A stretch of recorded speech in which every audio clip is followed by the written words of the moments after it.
So, speedrunning.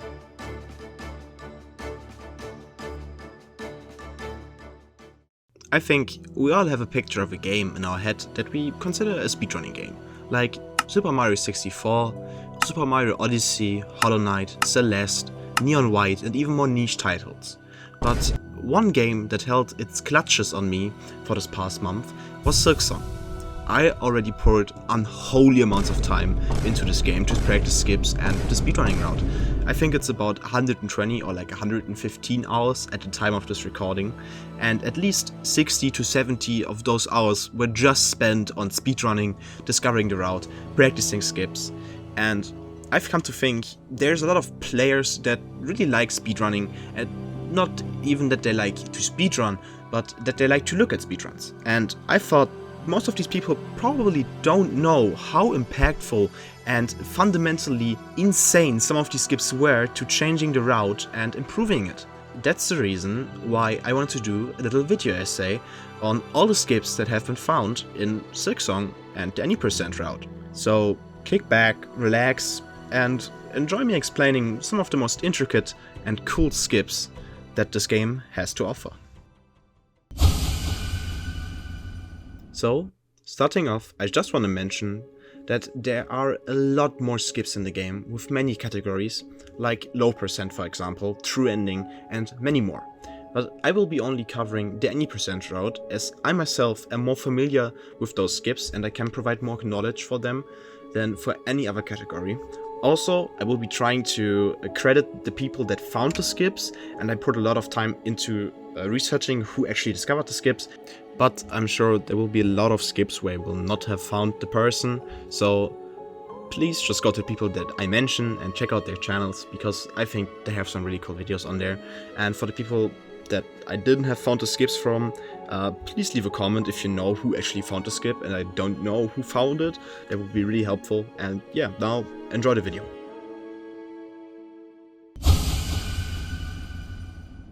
So, first up, the beastfly pogo. It was one of the first skips people found, even in the regular playthroughs, so we don't really know who discovered it and when that happened.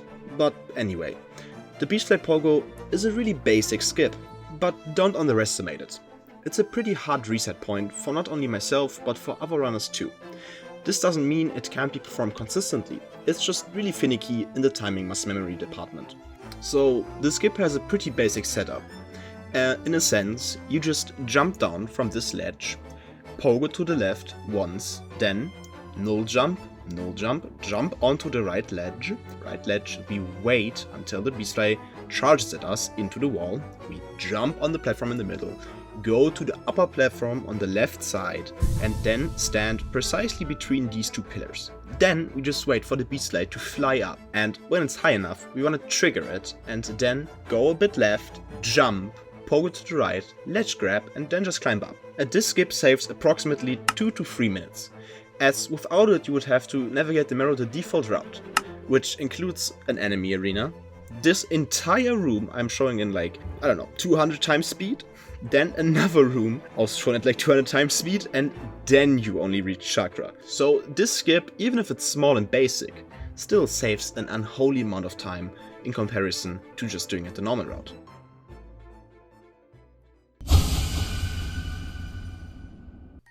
The next skip doesn't really have a name, so I felt free to give it the Gurama skip name, as it skips the entire Sister Splinter fight, which is needed to be fought when you want to get the cling grip. But with the skip, we can skip the entirety of this fight. And it's not to say that the Sister Splinter fight is like a difficult fight, it's actually pretty easy. It would just take a lot longer fighting her than doing the skip, as it's also one of the easiest skips you can do. I'd actually recommend it to you when you want to try it out in your casual playthrough, as it's a lot easier than fighting the Sister Splinter fight. But how do you perform it? Well, you will have to lure this little guy by taunting him. You might ask, what is taunting?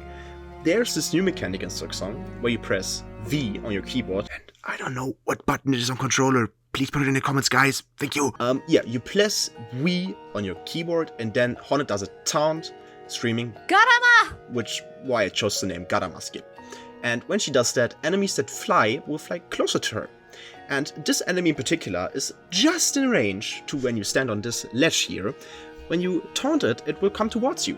Then you just have to taunt it like 3 times, jump down, taunt it like another 2 times, jump on this right ledge, taunt it another like 2 times, and then it will fly up into this little hallway, and then you just pogo it, grab onto this ledge, and from there you can just progress the normal way to the clean grip ability.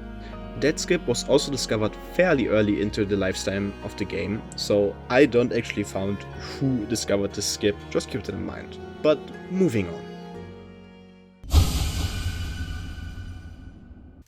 Next up, the Chalame pogo. It's a skip that was discovered a little later on in the Mist route. It is implemented to skip this bum of a room with maggots and more Chalame guys, rats, spike balls, and yeah, that room just wasn't fun to do, so we found a skip with a setup to skip the entire room.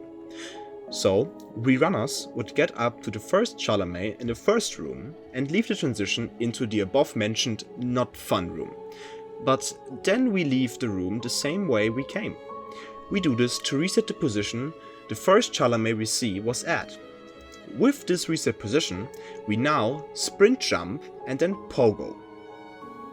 And now here comes a little RNG into place. You want to float after the first pogo, but then the chalame, depending on where he goes, it can take up to 3 pogos to get up. But it could also take 2, because there's 2 ways to get up. Either you get onto this wall, or that cage. The cage you can reach with 3 or 2 pogos. The wall is also pretty finicky, which is rarely used in low percent, but anyways. This skip, as said, skips the entirety of this hellish room and is just convenient, and disregarding the RNG factor of it, it's actually not that difficult, so maybe try it out in your casual playthroughs. And yeah, let's move on. Next up on the list is the Bellbeast phase skip.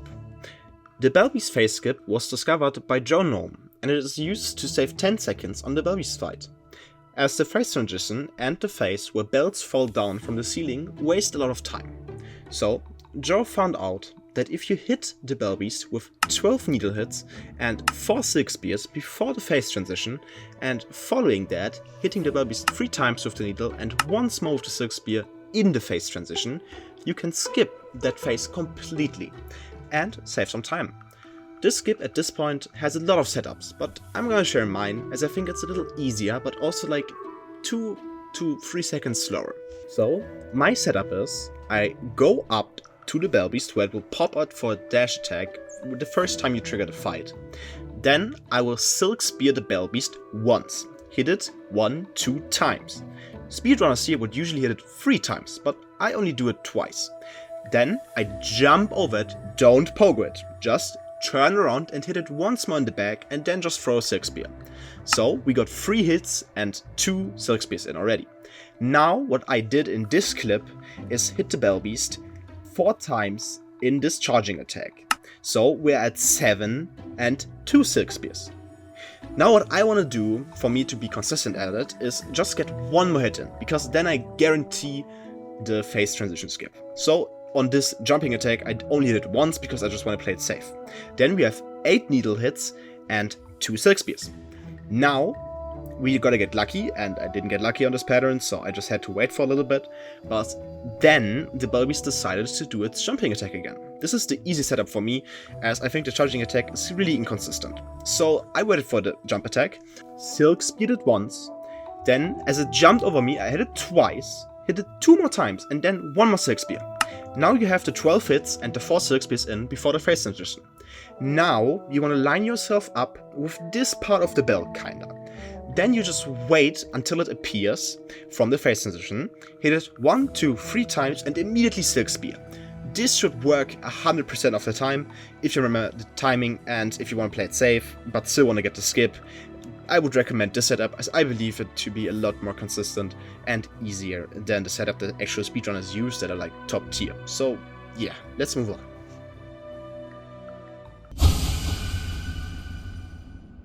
The next skip is one I really struggled with, and it's the 4th chorus heal skip, found by I don't know what the name is, so I'm just gonna call them Do Scarlet, as it's the nickname they have mentioned in the Discord profile. But anyways, the fourth colorless heal skip was found fairly early into the speedrunning history of Silksong. But Scarlet thought, why do I need a heal? And figured out that you can do it without it. This skip skips the entirety of the fourth chorus boss fight, and it's really tight and difficult. Let me explain. You have to roughly stand on this crevice, dash off the ledge, get a coyote jump. A coyote jump is a mechanic in video games that when you jump off a ledge and you're kinda off it, you still get a jump, so you jump even though you're not on a platform. Moving on. And now you have to hold the jump down for not too long or too short, as you have to get approximately this high. You can practice it on this platform with the chain to measure the timing of the float. Now you want to open your float and wait for the camera to come to haunt again. When this happens, you want to dash again and immediately cloak after. If you did everything right, you shouldn't feel yourself disintegrating, and more like a hero, because you just spent more than an hour to get the skip. Once! Congratulations! This skip, I said, is really useful to skip the fourth chorus boss fight, as it would take a few minutes to defeat. And it's just really cool and sick, and it kinda revolutionized that part of the route. Well, let's move on.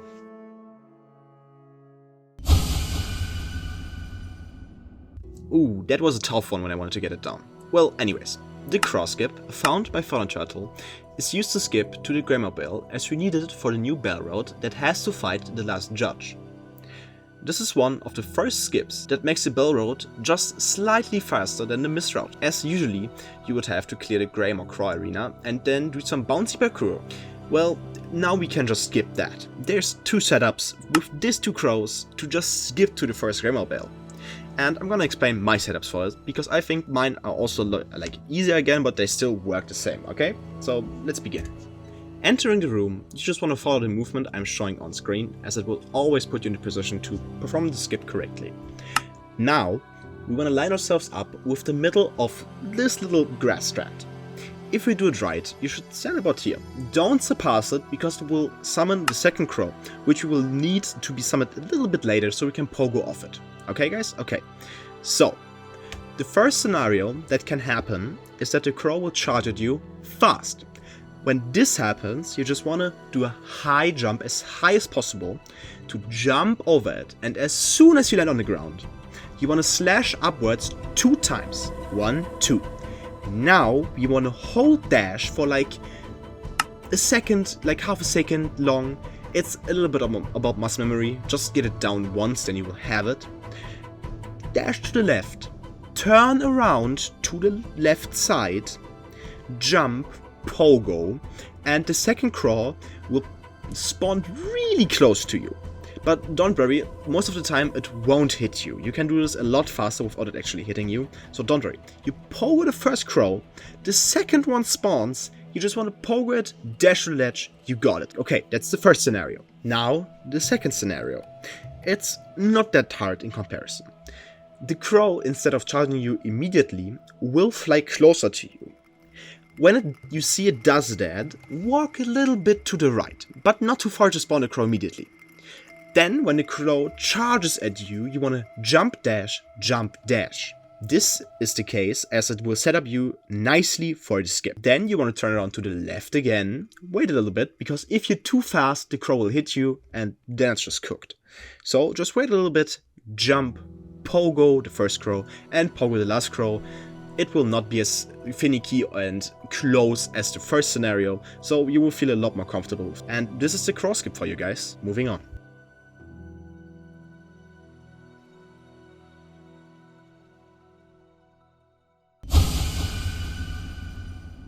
Now, as the last skip, we will talk about the blasted step skip.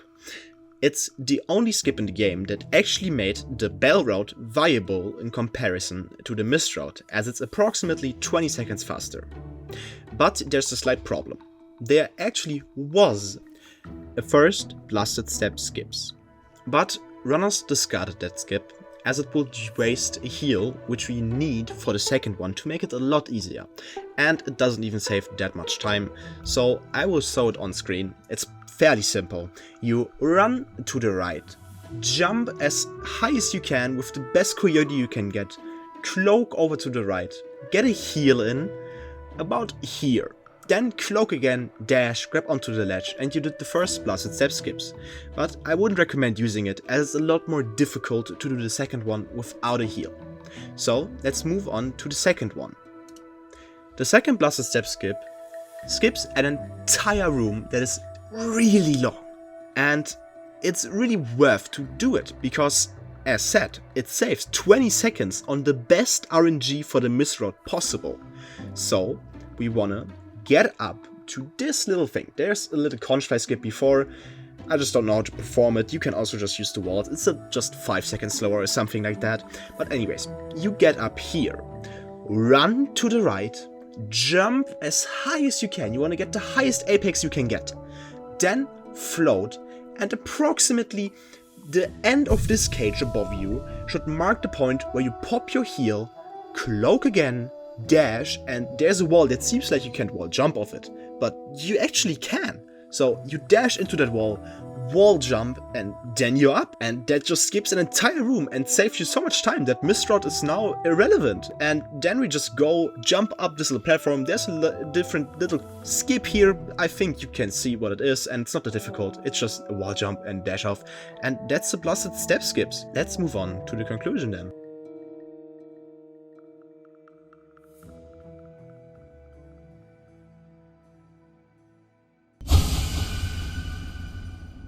In conclusion, those were the biggest skips in my opinion, as I think these skips had the biggest impact on the routes and how fast they're completable.